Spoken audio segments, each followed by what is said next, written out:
अब हम हेडेक के बारे में आज बात करेंगे। हेडेक बहुत कॉमन बीमारी में हर घर में किसी को हर एक को हेडेक होता है। ये महिलाओं में कॉमनली पाया जाता है। हेडेक के बहुत सारे कारण हैं, जिसमें प्राइमरी हेडेक और सेकेंडरी हेडेक। हेडेक के बहुत सारे कारण हैं, जिसमें हम प्राइमरी हेडेक और सेकेंडरी हेडेक ऐसे दो टाइप के हेडेक में डिवाइड करते हैं। प्राइमरी हेडेक में माइग्रेन, टेंशन हेडेक या क्लस्टर हेडेक आते हैं।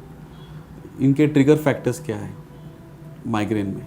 तो ट्रिगर फैक्टर्स है, अगर आपको नींद कंप्लीट नहीं हुई या आप टाइम पे नींद सोने के लिए या नींद कम हो गई, तो दूसरे दिन आपको सरदर्द चालू हो जाएगा। सरदर्द एक साइड में भी हो सकता है या दोनों साइड में हो सकता है या शिफ्टिंग नेचर का हो सकता है। अगर आप खाना टाइम पे नहीं खाए, भूख लगी है या उपवास करें, फिर से हेडेक चालू हो जाना, और हेडेक के साथ वॉमिटिंग, आवाज़ सहन नहीं कर पाना, लाइट सहन नहीं कर पाना, ये उनके सिम्टम आ सकते हैं। बहुत बार स्ट्रॉन्ग स्मेल भी आप सहन नहीं कर पाते। खाने के कोई बहुत बार स्ट्रॉन्ग स्मेल से भी हेडेक ट्रिगर हो जाता है। खाने के कोई पर्टिकुलर आइटम है या खट्टा या ठंडा, उससे भी हेडेक हो सकता है। आपको पहचानना है कि आपके हेडेक होने के ट्रिगर फैक्टर्स क्या है। महिलाओं में पीरियड्स के दौरान भी हेडेक बढ़ सकता है। सडनली एनवायरमेंटल चेंजेस या हार्मोनल चेंजेस के कारण भी हेडेक हो सकता है। तो ये माइग्रेन या टेंशन हेडेक, ऑब्वियसली स्ट्रेस से हेडेक ज़्यादा बढ़ता है। बहुत बार आप सनलाइट में जाए, धूप में जाओ, उससे हेडेक बढ़ जाता है। आजकल कंप्यूटर का यूज़ बहुत बढ़ गया, मोबाइल का यूज़ बहुत बढ़ गया, या ये ब्राइट स्क्रीन कंटिन्यूसली देखने के कारण हेडेक चालू होता है। तो इसके प्रिकॉशंस क्या है? तो आप स्क्रीन टाइम्स कम से कम रखें। आप मोबाइल का यूज़ कम करें।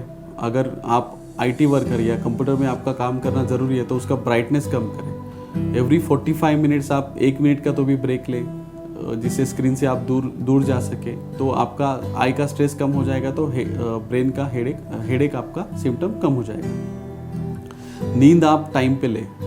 हर दिन पूरी नींद लेना और सही टाइम पे नींद लेना बहुत ज़रूरी है। नींद के टाइम आप फिक्स रखें, स्लीपिंग टाइम फिक्स रखें, खाने के टाइम फिक्स रखें। खाने का टाइम चेंज मत करो, स्किप मत करो या भूखे मत रहो, तो उससे हेडेक ट्रिगर हो जाता है। बहुत बार परफ्यूम के स्मेल से भी हेडेक ट्रिगर हो जाता है।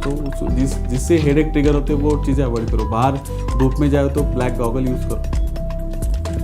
डिहाइड्रेशन, पानी कम पीना, उसके कारण भी हेडेक ट्रिगर होते हैं। तो पानी सबसे ज़्यादा समर में पानी की ज़रूरत होती है, तो समर में पानी का इंटेक बहुत ज़्यादा रखें। 3 लीटर तक पानी हम हर एक को पीना चाहिए। दूसरे कारण हेडेक के सेकेंडरी हेडेक मतलब हेडेक के साथ आपको दूसरे भी सिम्टम आएंगे।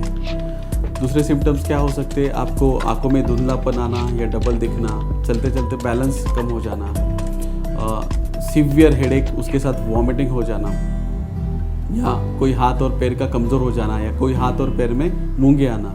तो ये सेकेंडरी हेडेक के कारण होते हैं। सेकेंडरी हेडेक क्यों होता है? अगर ब्रेन के अंदर क्लॉटिंग हो, ब्लीडिंग हो या कोई गांठ हो, तो वो सेकेंडरी हेडेक का कारण बन सकता है।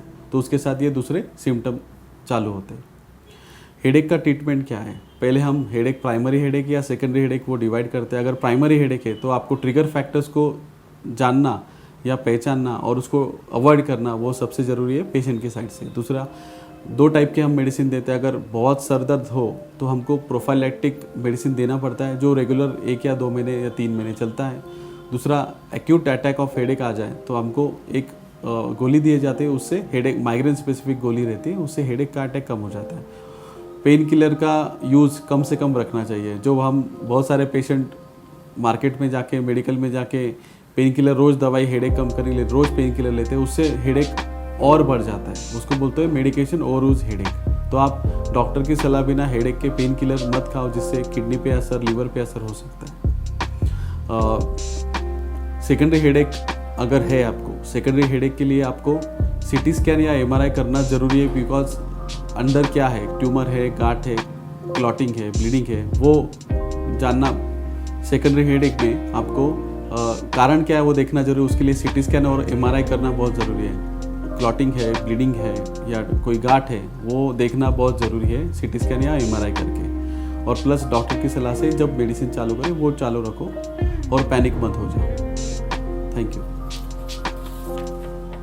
पार्किंसन डिसीज़ के बारे में बात करेंगे। ये पार्किंसन डिसीज़ क्यों होता है?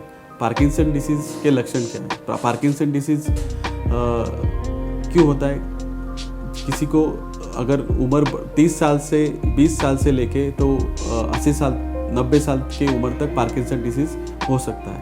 ये ब्रेन में डोपामिन सिक्रेटिंग सेल्स धीरे धीरे डिजनरेट होने लगते हैं, उसके कारण पार्किंसन डिसीज़ होता है, जिसमें डोपामिन की डेफिशिएंसी पाई जाती है। तो उसके लक्षण क्या है? पार्किंसन डिसीज़ के लक्षण है हमको चलने फिरने में स्लो हो जाना, हाथ या पैर में कंपन आना, चलते चलते आपका बैलेंस चले जाना, हाथ पैर में अकड़न या स्टिफनेस आ जाना। अगर कोई काम पहले आप नहाना, कपड़े पहनना 5 या 10 मिनट में करते थे, उसको अभी ज़्यादा पहले के समय से ज़्यादा टाइम लगना, और आप स्लोनेस के कारण कोई चीज़ टाइम पे आप कर नहीं पाना, आपका ब्रेन का सोचना भी स्लो हो जाता है, कोई डिसीजन लेना स्लो हो जाता है, आपका चलना स्लो हो जाता है, आपके स्टेप्स बेबी स्टेप्स हो जाते हैं, छोटे छोटे स्टेप लेने लगते हैं, आपका शरीर थोड़ा आगे झुकने लगता है, आपको टर्न लेने में बहुत टाइम लगता है, तो आपकी बॉडी की फ्लेक्सिबिलिटी कम हो जाती है। वो ये लक्षण धीरे धीरे आते हैं। पेशेंट हमारे पास 1 या 2 साल के बाद आते हैं जब वो डिसीज चालू होता है। उसके लिए हम ट्रीटमेंट अवेलेबल है, काफ़ी सारी मेडिसिन अवेलेबल, जिसमें डोपामिन, सिंडोपा या डोपामिन रहता है, वो मेडिसिन हम दे सकते हैं, जिससे आपकी अकड़न, स्लोनेस या शरीर का कांपना कम हो सकता है और आपके रूटीन लाइफ थोड़ी इजी हो सकती है। इसमें आप बार बार गिरते हैं तो आप स्टिक का सहारा लें, बार गिरने से आपको फ्रैक्चर हो जाते हैं, हेड इंजरी हो जाती, उसका प्रिकॉशन लेना चाहिए। आगे चल के ये डिसीज धीरे धीरे बढ़ता है over period of 5 to 10 years. Atypical Parkinson disease में ये डिसीज बहुत तेज़ी से बढ़ता है। 5 साल में आप व्हीलचेयर पे चले जाते हैं या 10 साल में आप बेड पे चले जाते हैं हमेशा के लिए। तो ये पार्किंसन टिपिकल है या अटिपिकल है, ये जानना बहुत ज़रूरी है, डायग्नोसिस करना बहुत ज़रूरी है। उसके लिए भी हम CT स्कैन और MRI का सहारा लेते हैं। बहुत बार वॉमिटिंग की दवाइयों से भी ये पार्किंसन के लक्षण आ सकते हैं, तो हमको मरीज़ के सब मेडिसिन का रिकॉर्ड देखना पड़ता है। अगर कोई मेडिसिन का साइड इफ़ेक्ट है ये पार्किंसन डिसीज़, तो उसको मेडिसिन को बंद करें, जिससे हमको पेशेंट को फ़ायदा हो सकता है। अगर बहुत सारे मेडिसिन दे के भी पेशेंट को फ़ायदा नहीं हो रहा है, उनका डिसीज़ बढ़ते जा रहा है, तो आगे चल के डीप ब्रेन स्टिमुलेशन सर्जरी भी हम आगे चल के कर सकते हैं इन सिलेक्टेड केसेस। तो पार्किंसन की मेडिसिन रेगुलर लेना, प्रिकॉशन में आपको एक्सरसाइज चालू रखना, आपका वॉकिंग चालू रखना, every 30 minutes every day 30-40 minutes आपको चलना या PT एक्सरसाइजेस करना बहुत ज़रूरी है। बॉडी को एक्टिव रखना बहुत ज़रूरी है, तो इससे हम पार्किंसन डिसीज़ को कंट्रोल में कर सकते हैं। Thank you. ये स्ट्रोक या पैरालिसिस अटैक ना आए इसलिए अभी से क्या प्रिकॉशन ले। जिनके फैमिली में किसी को पैरालिसिस का अटैक आए तो उनको हाई चांसेस होते कि उनके बेटे को या भाई को पैरालिसिस का अटैक आने के। तो इसके लिए प्रिकॉशंस क्या ले, तो आप पहले रेगुलर एक्सरसाइज करें, डेली 30-40 मिनट्स वॉकिंग ज़रूरी है। आपके खाने में शुगर का इंटेक कम रखें, नमक का इंटेक कम रखें, फैटी फूड मत खाएं, बाहर का खाना मत खाएं।